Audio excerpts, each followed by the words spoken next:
Imagine a world where faith becomes a shield against oppression and poverty, where spiritual teachings aren't confined to walls of stone and stained glass, but radiate outward, reaching the most vulnerable. This world, radical yet rooted in ancient wisdom, is the promise of liberation theology. Born amid Latin America's sharp contrasts of wealth and suffering, liberation theology emerged as a movement that saw poverty not just as an economic state, but as a theological challenge. Priests, activists, and scholars across Latin America looked around and saw oppression, not only from political regimes, but from the passive acceptance of suffering, a narrative in need of rewriting. And so, a profound idea took shape. What if the Church, with all its influence, became a voice for the voiceless? The spark that would ignite this revolutionary theology came from a humble yet visionary Peruvian priest named Gustavo Gutiérrez. In 1971, Gutiérrez wrote A Theology of Liberation, a manifesto that not only challenged the Church's role, but invited believers to reconsider faith as a tool for change. Through this work, Gutiérrez proposed something remarkable. Faith could liberate. By focusing on Christ's teachings of compassion and justice, liberation theology called the Church to advocate not merely for souls, but for bodies, to heal not only the spirit, but the world around it.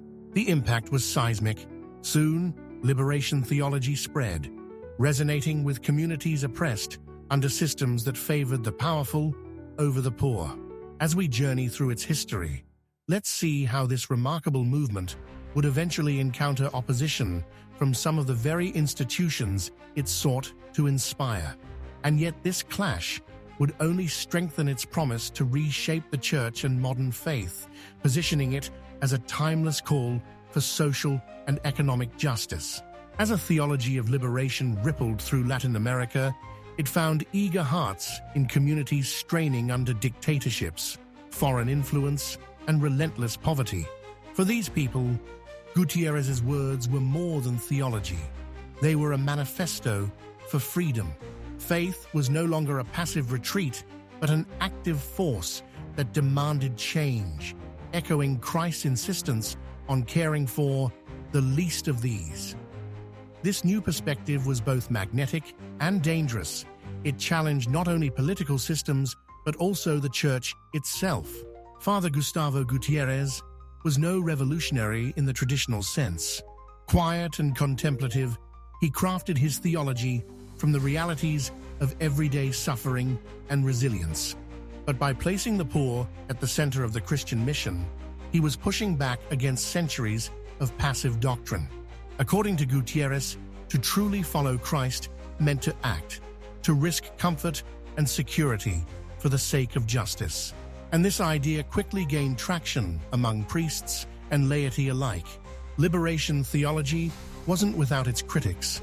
Church authorities grew uneasy as the movement spread, particularly those in Rome, where Pope John Paul II and others warned against what they saw as a politicization of faith.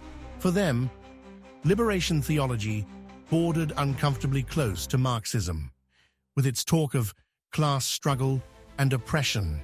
But to Gutiérrez and his followers, these critiques missed the point. Liberation theology wasn't about politics for politics' sake. It was about embodying Christ's message of compassion in a world that desperately needed it.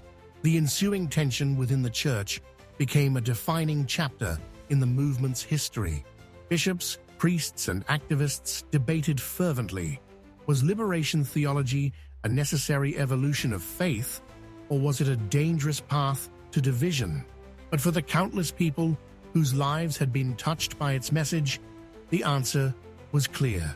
Liberation theology wasn't a threat, it was a promise of a better world. And despite the Church's struggle to reconcile with its revolutionary aspects, the message would only grow stronger, preparing the way for a future where its ideals would again rise to prominence. As liberation theology grew, its influence began to spread far beyond Latin America, crossing oceans and inspiring movements from Africa to Asia. The oppressed everywhere recognized its power, a message that faith was inseparable from justice and that true spirituality demanded action. In South Africa, theologians applied its principles to the fight against apartheid. Across the global South, it became a beacon for the dispossessed, inspiring those who had long been marginalized by colonialism, racism, and economic exploitation. Liberation theology had become more than a religious movement. It was now a global call for dignity, solidarity, and freedom. This expansion wasn't without risk. Political leaders, particularly in countries that relied on maintaining rigid power structures, saw the theology as a threat. Priests and activists who embraced it often found themselves at odds with government forces, facing persecution, imprisonment, and even martyrdom. But the flame of liberation theology was resilient, fueled by the undeniable relevance of its message. Around the world, believers came to see Christ not only as a savior of souls, but as a liberator of the oppressed, a symbol of resistance against any force that denied human dignity. Meanwhile, within the Catholic Church, attitudes began to shift. The groundwork laid by activists, priests, and bishops kept the conversation alive, and by the early 21st century, the ideals of liberation theology found an unlikely ally in the Vatican. Pope Francis, the first pope from Latin America, brought a new perspective to the papacy, one that recognized the value of Gutiérrez's vision. He openly spoke of a church of the poor, echoing the words and principles of liberation theology as he addressed poverty, inequality, and the responsibilities of wealth. Under Pope Francis, liberation theology received a fresh sense of legitimacy. The ideas that once seemed radical were now being woven into the Church's modern mission, rejuvenating a sense of purpose among Catholics worldwide. But as we'll see, this movement remains crucial today, in an era still marred by inequality and environmental crises, calling us to address some of humanity's most pressing moral dilemmas. Today, liberation theology's message rings as clearly as it did in the turbulent 1970s. Across the globe, billions are caught in cycles of poverty, denied basic human rights, or displaced by war and environmental disasters. The gap between the powerful and the powerless feels more insurmountable than ever, with wealthy nations and corporations often benefiting at the expense of the world's poorest. But liberation theology reminds us that such injustice doesn't have to be accepted. It is something to be challenged, transformed, and ultimately overcome. In modern society, where the influence of consumerism and individualism can lead to isolation and indifference, the principles of liberation theology stand as a powerful counter-message. It's a call to remember that faith and humanity are inseparable, that a genuine commitment to faith requires active compassion and solidarity with those suffering around us. This theology urges believers not just to pray for the poor, but to act on their behalf to transform society into one where justice and mercy walk hand in hand. Environmental crises, too, bring an added urgency to the movement's vision. Pope Francis's encyclical Laudato Si drew heavily from the principles of liberation theology, calling on people of faith to care for our common home. Today's climate challenges disproportionately affect those with the least resources, and liberation theology reframes environmental stewardship as an act of justice, a responsibility to protect both the earth and its most vulnerable inhabitants. In this way, it brings together spiritual duty and social action, reminding us that to protect the planet is to protect its people. For a world longing for solutions to such vast and overwhelming problems, liberation theology offers a blueprint for change that is both practical and spiritual. It calls individuals to examine not just their beliefs, but their actions, to ask if they are part of the problem or part of the solution. In doing so, it bridges the gap between faith and action, making religion relevant, vibrant, and vital to the issues we face today. As liberation theology has gained traction, it has also faced its share of skepticism and critique.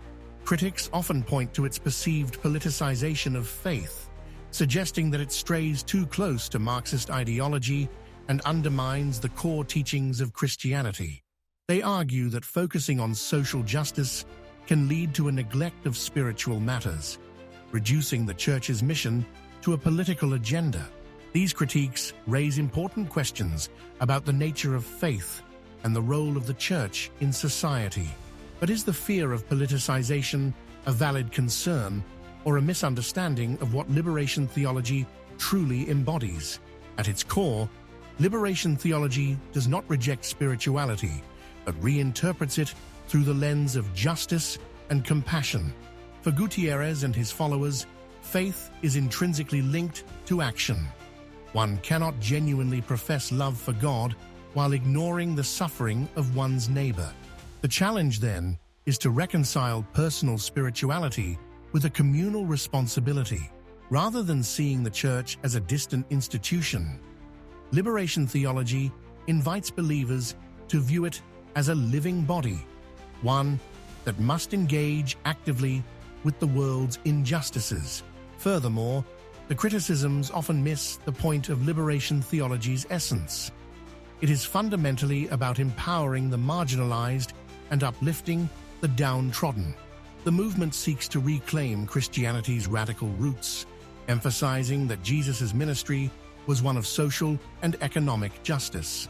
This vision poses a challenge to both institutional power and societal norms, which can be uncomfortable for those who benefit from the status quo. However, the enduring legacy of liberation theology demonstrates its resilience. It continues to inspire grassroots movements, from indigenous rights activists to climate justice advocates, and its principles resonate in the ongoing struggle for social equity. The very act of critique, while sometimes necessary, should not overshadow the movement's profound contributions to the Church and the world. As we continue to engage with the complexities of faith and justice, liberation theology offers a vital perspective that encourages both believers and non-believers alike to consider their roles in fostering a more just and compassionate society. It reminds us that understanding our history does not mean simply accepting it. Rather, it invites us to become active participants in shaping the future. As we stand at a crossroads in history, liberation theology remains a powerful force, poised to inspire a new generation of activists and believers. With its emphasis on justice, compassion, and action, the movement's principles are more relevant today than ever before. In a world where inequality is stark and the consequences of climate change loom large, the call to advocate for the marginalized resonates deeply. Liberation theology serves as both a reminder of our moral obligation and a roadmap for creating meaningful change. Looking ahead, we find that liberation theology can take on new forms, adapting to the unique challenges of our time. The rise of digital activism offers fresh avenues for mobilization and solidarity. Social media allows voices that were once silenced to be heard, connecting individuals and communities across borders. This digital landscape has the potential to amplify the message of liberation theology, transforming it into a global movement that transcends geographic and cultural boundaries. Young activists, inspired by the movement's roots, are already utilizing these tools to advocate for social justice, climate action, and human rights. Moreover, the movement's emphasis on community engagement remains a powerful source of strength. As faith communities increasingly embrace inclusivity and diversity, the principles of liberation theology can foster deeper connections among various social justice movements. By recognizing the interconnectedness of issues, be it racial justice, gender equality, or environmental sustainability. Liberation theology can forge alliances that empower collective action and amplify impact. However, the future of liberation theology will also depend on how well it can address the critiques and misunderstandings that have historically surrounded it. For its message to remain relevant, it must engage in ongoing dialogue with those who challenge its tenets. By embracing constructive critique, the movement can evolve and deepen its understanding of the complexities of faith and justice, ensuring that its teachings resonate with an increasingly diverse and globalized society. In a world yearning for meaning and purpose, liberation theology invites all of us, whether we identify as believers, seekers, or advocates, to explore the profound connection between our faith and our actions. It encourages us to reflect on our shared humanity and the responsibility we bear to care for one another and the planet we inhabit. The call to justice is not just a call to arms. It is an invitation to embody the love and compassion that lie at the heart of every faith tradition. Liberation theology stands not merely as a movement of the past, but as a vibrant, living force that continues to inspire and challenge us today. It offers a vision of a more just and equitable world, rooted in the belief that together we can create a brighter future for all. So, as we reflect on its lessons, let us take up the mantle of advocacy, compassion, and solidarity, transforming the world in ways that honor our shared history and pave the way for a more just tomorrow. Thank you for joining me on this exploration of liberation theology. Our channel, The Renaissance Spirit, is dedicated to the pursuits of a just, equitable, and humanitarian world. Here, we delve into a tapestry of topics: history, politics, religion, and social justice, seeking to understand our shared past and present, to illuminate a brighter future. We believe in the power of knowledge, not just as a means of enlightenment, but as a catalyst for action and empathy. The Renaissance, a period of remarkable growth and understanding, beckons us to reclaim that spirit in our own lives. As we embrace the truths of our collective experience, we are empowered to be better stewards of the earth and advocates for each other. The Renaissance spirit is more than just a philosophy. It is a way of living, learning, growing, and thinking. If you're ready to embark on this journey of exploration and experience what life has to offer, I invite you to subscribe, turn on notifications, and engage with our content. Your insights in the comments will help shape our future discussions and offerings. And before you go, don't forget to take the quiz to discover if you embody the Renaissance spirit and liberation theology.